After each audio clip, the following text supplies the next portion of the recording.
Hello, everyone, and thank you for joining us today. Hi. Hi, Dragos. Hi, Steve. Hello. Good. So, in October 2019, I was at this very interesting big conference discussing, among other topics, how the future of work would look like. And there were leaders of many important forward-looking companies from the tech industry mostly. And they were actually reluctant to adopt flexible work as the norm. Yet they were also very interested in retaining top talent. So they had a lot of strategies in place regarding incentives, career plans, the whole lot. And going back a bit in 2006, I was a journalist back then and doing a lot of footwork, obviously in the summer, in the sun, chasing stories and so on. And at that particular point in time, I just knew one guy, brilliant guy actually, who was working remotely. So he had his internet dongle connected to his laptop and working from the beach. But he was the only one, right? And even now, thinking a bit about the whole situation, I feel a bit of envy. I won't lie to you. And fast forward to 2021, most of the people are working remotely rather than from the office. And obviously here, we're not talking about people who need to be on premises, right, in the manufacturing or things like that, but just, doing office work, let's call it. And for sure, it's not something that I would have thought about in 2019. And I was wondering how that actually changes the way we think about working and workplaces, and it kind of gives me this broader understanding that we're so very adaptable, and that nothing is set in stone. And when things get in motion, right, we are always looking for best and innovative ways to actually untangle all the situations and to move forward, basically. And it also implies a lot of unknown, as we all understood during these times. And we also sorted out a lot of things. But now I think we are in this really, really good position where we can actually plan ahead a bit and organize things as we contemplate the idea of returning to work. Which brings me to today's main topic and to our speakers. Steve Thompson, independent consultant for Barnet, Enfield and Haringey Mental Health Trust, and Dragos, the CEO of YAROOMS, which is a hybrid work software platform solution, actually. So thank you, gentlemen, for joining us today on a topic on one of the hottest, basically, in the industry. Thank you for having us, Kuzmin. Absolutely. I am Kuzmin, by the way. I deal with the marketing side for YAROOMS. So getting back to returning to work, to planning, we also hear a lot about how employees don't necessarily want to return to work in a full model. So just to give you a bit of a statistic, about 40% are very likely to resign on the spot if the company decides that we go back fully into how we used to work. So now the question is obviously the big elephant in the room. How do we organize returning to work? How do we plan, actually? Steve, what was your approach when you started actually implementing hybrid work? Well, we actually implemented a hybrid working. We did a survey initially on our staff to find out what they wanted to do. And our figures weren't quite as astonishing. We found that 40% of our staff wanted to work at home permanently. 6% of our staff actually wanted to work a day or two in the office. They felt the interaction with their colleagues was really important. So we've effectively, at this moment in time, we still leave it up to our staff as to whether they come in the office or work from home, for those people that are obviously able to work at home. Okay. Great insights. So probably a phased approach is something that is more likely to work. Dragos, what is your take on implementing hybrid work? I mean, would you consider that a phased approach is more likely to succeed? Yeah, definitely. We see a phased approach in more than 70% of the YAROOMS implementations, and especially the ones where you have at least 100 employees, organizations. They usually start with a pilot, then they gradually scale the usage inside the organization.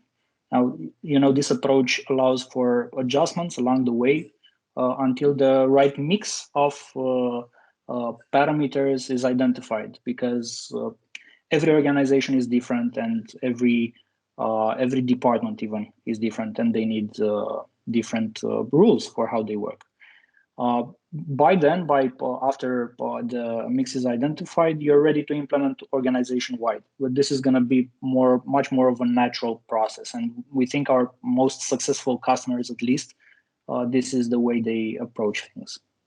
That's exactly what we actually did. We piloted this on one of our admin blocks. We're in a slightly different situation where we're doing a complete refurbishment of our premises in London, and we actually reduced our footprint. So in this new refurbished environment, we only have space for 40% of our staff, or 60% of our staff, to actually be in the office at one time. So what we wanted to do was to introduce this slowly on a phased approach. So we piloted it in one admin block, and basically we put in around about 40 desks and a few meeting rooms, and added 150 users into that mix. The reason we did that, we wanted to get three things right. We wanted to get the configuration of YAROOMS right, so that it met our expectations, did what the user needed to do, met their requirements. We also wanted to use it to understand what the layout of the environment, the physical environment needs to be, whether it was docking stations, whether it was physical desktops, what sort of equipment they wanted, how that was dealt with, how it was maintained and managed. And the most important thing I think I learned was to understand how the user reacted to it and how they adopted from that. This is my desk environment to, no, this is a hot desk and you don't have that space. And for us, that cultural change was by far the biggest piece of work that we did. And I think it was underestimated by the business drastically when we went into this movement. And there's this route and going down the route of doing a 50 desks first. Yeah, and then we added another side, and now we're about to add another couple of 300, allowing us to learn a lot of really valuable lessons. A lot of moving parts, really. How long does it normally take? I mean, from the moment you decide you need such a solution until, let's say the pilot is in place. So ours came in late because of the COVID and the move. I was actually tasked with putting a room booking system in December 2020, middle of December, and the brief was I had to have it up and running for the 1st of January. And I did a quick internet search, found YAROOMS, talked to a couple of representatives, managed to get a PO raised fairly quickly, gave them some plans and some basic information. And once we'd done the contract, it took a few days. I think YAROOMS had it up and running for us in 3 or 4 days. It was really good. It was very, very quick, very efficient, very simple. Excellent. So thinking about the whole process, actually, I think we can all agree that there is a lot of uncertainty going on. Obviously, many of the organizations probably thought about some sort of flexible working environment prior to the pandemic, but definitely this kind of accelerated things, right? So you mentioned one of the hurdles was actually the cultural shift, that people no longer have their own place and their own little plant on the office and so on and so forth. So what other aspects would you think were or are worth taking into account when considering such a big shift? It's for us, I think it was absolutely about the communication with the end user. We had I think 8 departments that came into the one environment. My department and 1 or 2 others had been properly briefed weeks beforehand to say that it was a clear desk policy. You can't bring your plant. You can't have your own pin with all your own bits in it. There's some lockers if you want to put your personal possessions in. You have to leave it as expected. You cannot. The office isn't yours. You have it when. And those people that we talked to and actually explained it and went through some time, when they moved in, they adopted it and they got it and they worked really hard to make it work. The people that just some of the departments hadn't been communicated, they walked in and they basically walked into an office and tried to possess it to my office, and some people even put the name tags on it. I went around the first day pulling name tags off and throwing in the bin, and we had a lot of grief, a lot of teams meetings from very unhappy people, and it was simply because their management hadn't gone to the level, hadn't given them enough detail. When we're doing our second site, which is coming on, which is already online, we actually spent a lot of effort making sure that everybody that was moving into that area were briefed. They knew what to expect. They realised what thing, and that went much more successfully. Yeah, actually, that's a very good testament for what the phased approach can do, because in the first iteration you will identify a lot of imperfections, let's say, to the process, or you had different expectations than the reality, and this really helps narrowing it down. Also, coming back on the topic of dealing with uncertainty, I think one of the most important things, and again, based on the same kind of exchanges we have today, previous exchanges that we had with other customers as well, I think it's really important to have the right tools that allow you to adapt. When 10 years ago, we were developing a piece of software built for a purpose. It was highly non-configurable. It was purpose-built. Today, our purpose-built solutions try to be more flexible, to allow for more configuration, to allow easier, to allow organizations to adapt easier. But this shouldn't come at the expense of the employee flexibility, and this is key. I think to gracefully navigate the uncertainty, we need to have the flexibility for the employees, and as Steve said, different departments with different rules and processes, but also have a clear way that they should use to get their space, plan their work, coming to the office, and so on. So this is the mix between flexibility and clarity, or business rules. Yeah, we found we had to not reconfigure. We had to adjust the tool a little bit on the first few days to help with that that cultural change and to meet their requirements that we hadn't expected. We were very basic when we first set it up. We put in, these are desktops, these are laptops. You can book it for a morning, afternoon, or a full day. And then what we found, well, because we're a clinical environment, sometimes doctors, nurses come into that environment and just want 10 minutes to check some emails.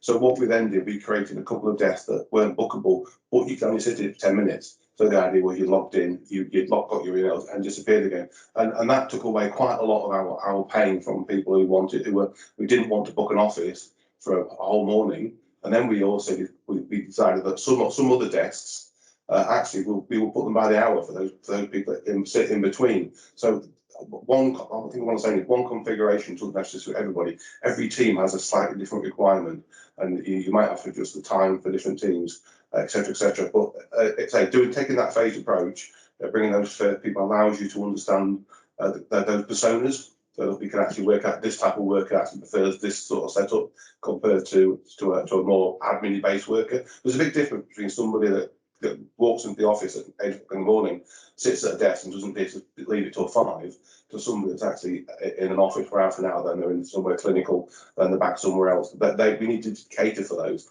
and the configuring the tool allows us to do that for those people. Excellent insights, gentlemen. So it's being the marketing guy here, I kind of favor all things communication, and I do agree. I mean, whenever this sort of a shift is happening, then communicating to all the different personas and people and departments is one of the biggest challenges, actually, because you're also talking about managing expectation, right?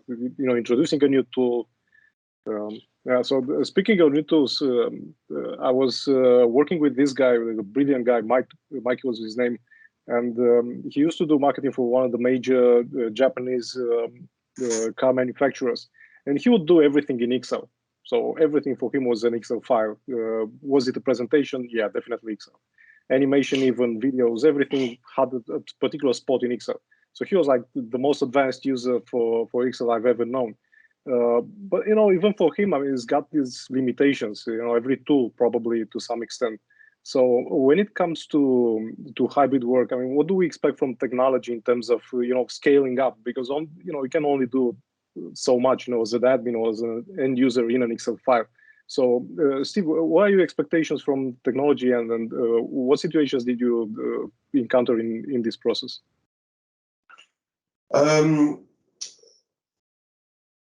I got from the tool, what I wanted was something that was easy to configure, something that we didn't have to have a deep specialist, something that I could actually share with areas to put some of the admin onto different departments to manage their own space a little bit.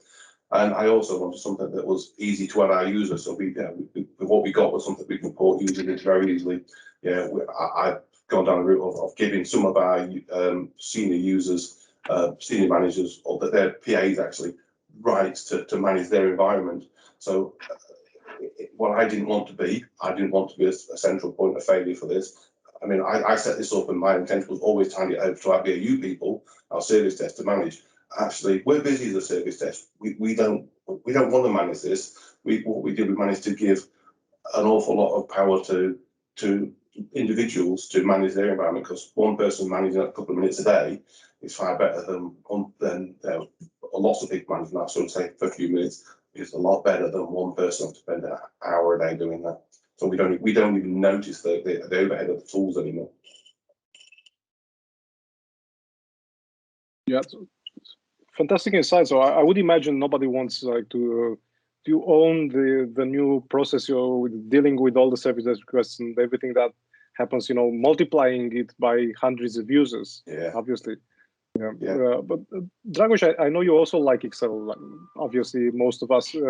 But what can we use actually to make it easier for everyone in terms of also admins, as Steve pointed out, but for end users when they hit into a situation or something along those lines? Yeah, I actually love Excel. As an early stage entrepreneur, Excel powers pretty much any proof of concept or idea validation for me and our team.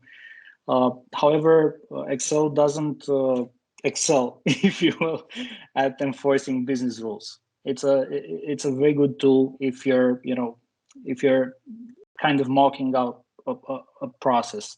So, for example, I was talking to this client, 150 people, very similar to Steve's organization, and they were preparing to adopt hybrid work, but were unsure of the tools they should use around.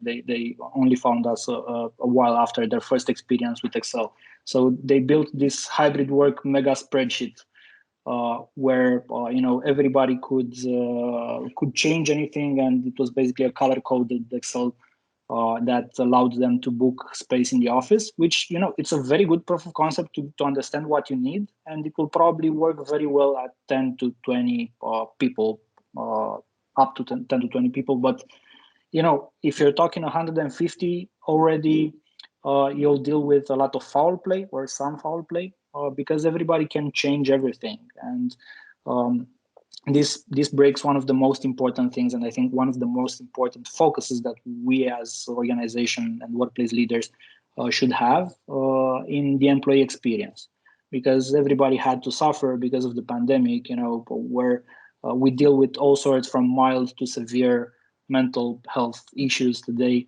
So, bringing any sort of disdain in the workplace should be avoided, and certainly allowing everybody to fight for space without any kind of rules over Excel is not the way to go. So scaling past Excel, I would recommend an environment that uses a single app that assists the employee from the process of planning their work, through reserving space in the office, through going to the office, checking in, checking out, and ultimately even rating their experience in the office, much like you do on Airbnb, right?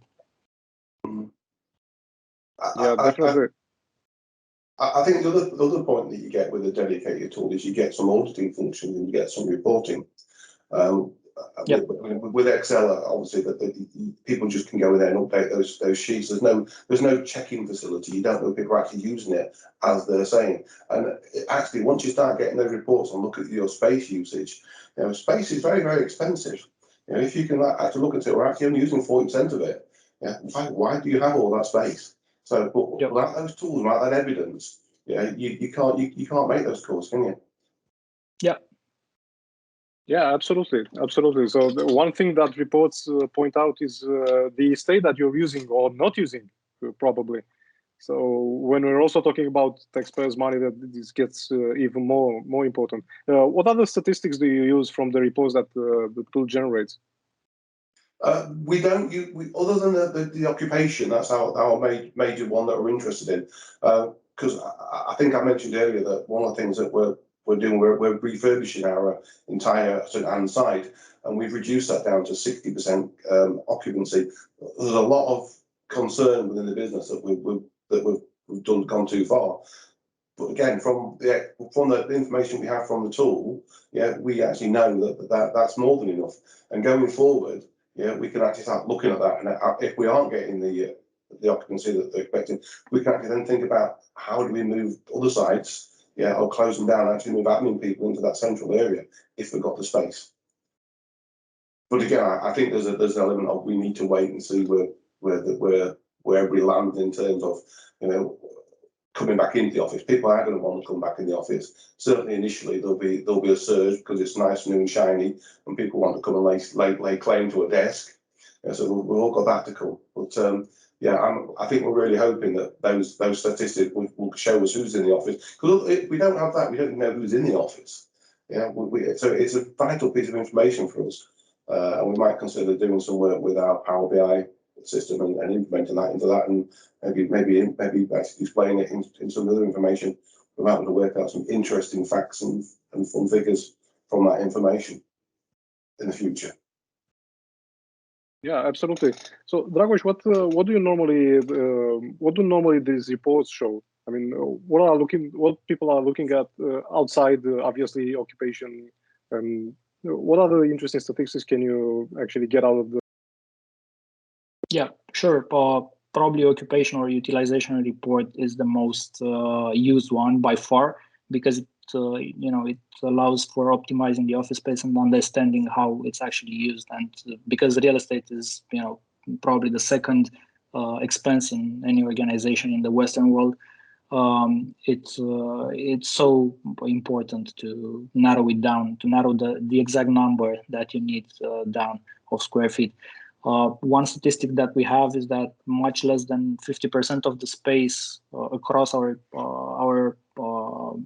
prospect base is still used. So in some organizations, it's much lower than that, like 20%. In others, it's closer to 50%. Very rarely organizations that maybe factories manufacturing that need physical presence all the time will have a higher percentage than that.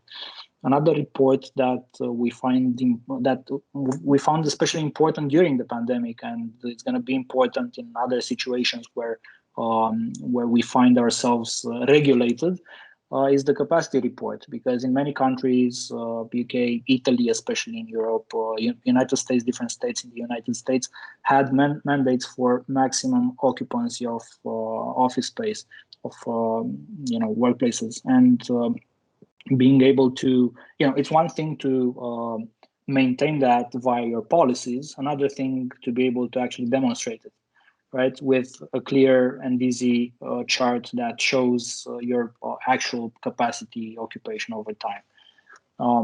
One other, and probably the last report that comes to mind, is the satisfaction report. Now you can continuously survey your employee base to understand what was their experience in the office, and they will give ratings, much like you do at the end of your Uber trip. And this computes satisfaction metric over time of your workplace, and also allows for highlighting issues that someone encountered in a given day. And this is a super powerful tool in the hands of workplace leaders to be able to understand their users and be able ultimately to make their office experience better. Absolutely, since I think everybody kind of has in focus employee experience these days. and gauging their experience, how it went, whatever went wrong during that day, if something ever happened, and so on. I think it's mandatory. As also is keeping an eye on their safety. Obviously, since forever you're interested in keeping your employees safe, but now more than ever, I think there is a particular interest in doing that. So, how does technology actually help in making sure that you respect all the rules and recommendations and restrictions? You did mention that you're now refurbishing all your headquarters now, Steve. So you're probably going to get a lot of attention when it's done, and probably a lot of people want to come into the office. So how will you deal with that? Well, we've obviously configured our space at the moment around the current rules. That's not quite true. We've put enough desks in, but we can't use all those desks still, because within NHS we are still limited. We still have to wear PPE when we're in the office, and etc. etc. So we've still had, so although we're busy loading all those desks in, with the tool we can block them out so people can't use them. And then of course the compliance report gives us that information of what we're doing. So that's very useful for us. I can't really say much more about it than that, really. It is useful that we get that report. Absolutely, yeah. So, Dragos, what would you recommend? I mean, obviously, we have these restrictions saying that you can't, put offices closer, the desks closer to meters, and all the obvious stuff. What other recommendations do you have in terms of safety, workplace safety, actually? Yeah, we see clients implementing all sorts of from very innovative to more mainstream workplace safety measures.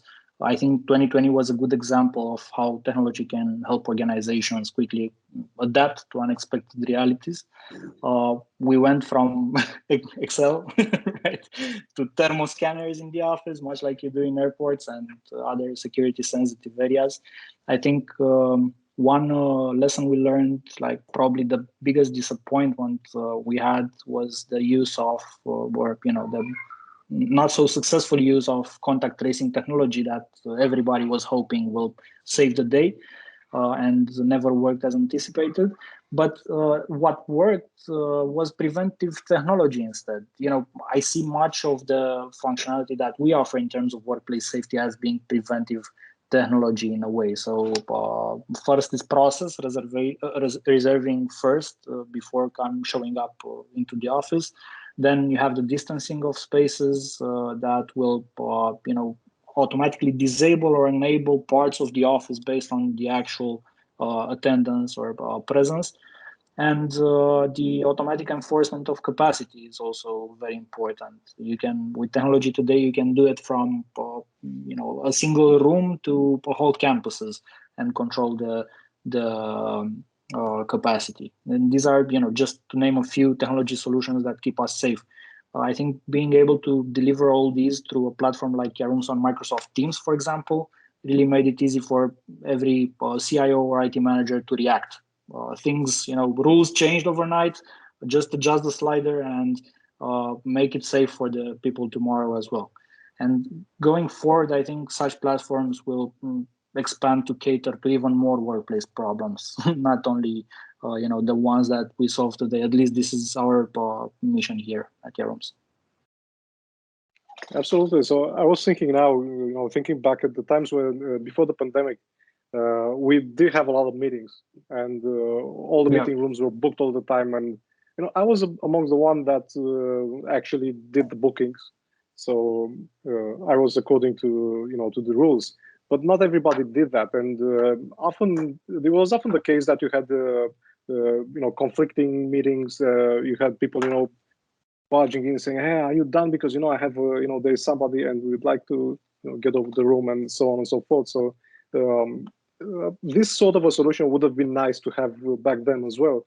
What I'm now thinking is actually probably going towards the meeting room physically. You just pop up your phone, you use the app and see, yeah, this one is booked, this one is not booked. So I think this is one of probably not that obvious, but really good side effects of organizing the workplace. Yeah, definitely. And not only by popping the phone, you now have visual indicators next to your rooms. You have visual indicators on the desks. There's all sorts of new technologies that cater to ultimately more visibility of your office state. And this, I like to say that this helps bridge the gap between the physical space and the people that use it, right? It's not all concrete anymore. It's it's kind of more human, a workplace friend, if you will. I think. Sorry, I think actually moving to one single tool makes a big difference as well. What we found was that we had some people booking rooms in Outlook. We had some people who kept a spreadsheet for certain rooms because they were deemed to be very important, for only used by very important people. And again, it was very difficult for people to understand, well, how do I book that room? Now we've got a system where, if you can't have access to it, you just don't get access to it. So if you can see it and book it, you can use it. And that makes a difference. Yeah. It stops a lot of PAs making a career out of managing spreadsheets and rooms. Yeah, for sure. I'm also thinking so. To your thoughts, actually, Dragos, because you mentioned booking old meeting rooms. I was thinking more in the hybrid work model. So you have people working from the office, you have people working remotely as well, and they sort of they are able actually to collaborate, some of them being in the same room. And when you do the booking, you will also book the technology or whatever you need from that office, right? So say, I need a printer, I need a second screen, I need, how does that work? Yeah, all these are capabilities next to the main reservation in tools like YAROOMS, for example. Some capabilities come bundled with the room. Some capabilities are already on the desk. You'll not book the phone separately from the desk. It's there. But there are capabilities that need to be booked or requested separately. And I'm not talking only about a big equipment like you would need in a cart supported equipment in a hospital, but also services. For example, you want to be sure you're booking dessert with your very important meeting with two partner stakeholders, or it's various use cases to what additional reservations additional to the physical space itself can bring. And this is actually something that we're preparing in our software suite as well, to integrate with multiple other for example, catering systems and other resource management systems to bring more of the office capability in the same one single app that governs all. I think also, I think this is kind of where the market is going, with a single tool that kind of brings everything together, so you don't have to go out of the platform, book something, then go back and then use 7 platforms for actually one meeting or one day at the office. Exactly. Fantastic insight, gentlemen. I think we can get a question or two if we have from the audience.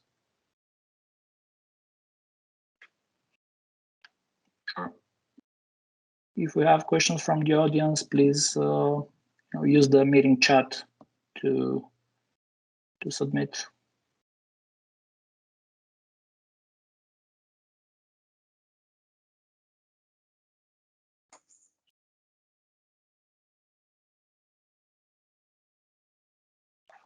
It's all right if we don't. So any additional thoughts on the topic? Any closing remarks?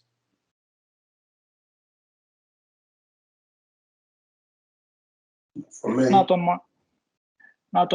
much. I'd like to thank Stephen for joining us today. It was a real pleasure to discuss these topics with you, Steve. And it's exciting to see any success story with customers of ours achieving their objectives by using the tools that we so humbly build and wait for for these exact moments of this. It does exactly what we need. Aha moments to share with the team. So I bet everybody on the team will be excited to see our discussion, and everybody outside of the team, especially on the NHS Trust front, will be interested to learn a thing or two from what Steve had to share with us today. Well, thank you for inviting me, Dragos, and thank you for supplying us with a tool that meets our expectations and our requirements. Thank you too. Have a great day, Steve. And yeah, Thank you, both of you.